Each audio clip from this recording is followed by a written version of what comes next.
Hey everyone, welcome to this DelphStack tutorial video. In today's DelphStack tutorial video, we'll learn how to fix low device memory Roblox. Let's get into it. First, close all other background apps.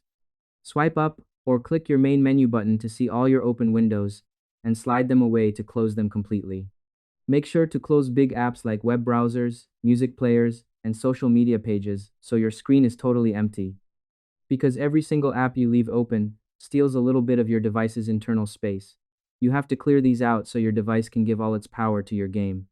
Without this step, your game will keep running out of room and closing itself down because the other apps are hogging the memory. Next, lower the in-game graphics settings. You need to open your game menu and turn down the visual quality settings so the device does not have to work so hard to draw the blocks on your screen. Click ESC or the Settings tab and look for the graphics option. Change the graphics mode from automatic to manual, and click the minus button to lower the blue quality bars all the way down.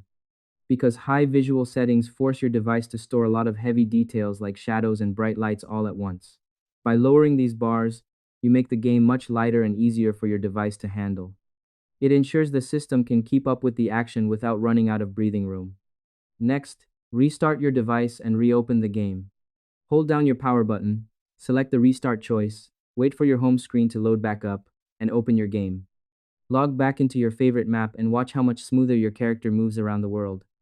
Once your device boots back up, your memory levels will be completely reset and healthy. Now your setup is finished and you can play safely. And that's it. I hope this helped you out and I see you in the next one.